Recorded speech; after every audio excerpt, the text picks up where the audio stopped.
সেদিনই শুধু টিফিন দেইনি, হয়তো সেটাই বাঁচালো আমার ছেলেকে। এক মায়ের কণ্ঠে স্বস্তি আর অশ্রু।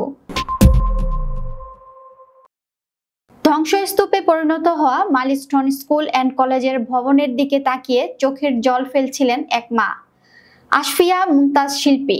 চোখে কৃতজ্ঞতার অশ্রু আর হৃদয়ে ভরপুর শোক, কারণ অলৌকিকভাবে প্রাণে বেঁচে গেলেও তার ছেলের বন্ধুরা আর ফিরেনি।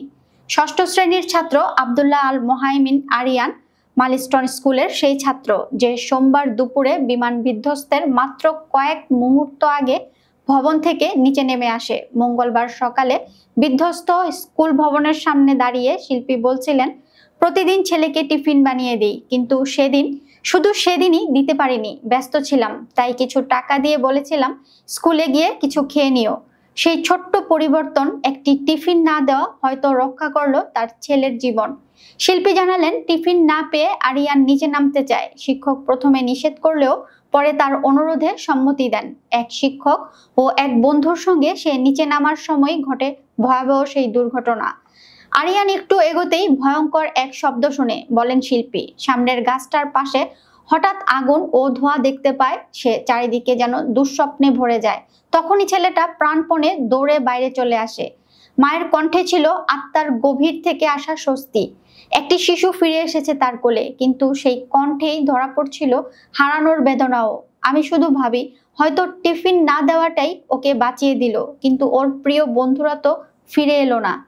বিমান বিধ্বস্ত হওয়ার একদিন পর মঙ্গলবার দুপুরে ঘটনাস্থল থেকে সেনাবাহিনীর নিরাপত্তা তুলে নেওয়া হয়। এরপর সেখানে ছুটে আসেন শিক্ষার্থী, অভিভাবক, সাংবাদিক সহ সাধারণ মানুষ।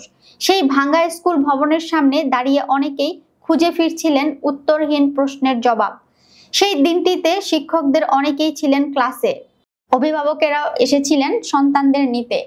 আরিয়ানদের মতো কিছু শিক্ষার্থী ভাগ্যক্রমে রক্ষা পেলেও অনেকেই প্রাণ হারিয়েছেন এই দুর্ঘটনায়।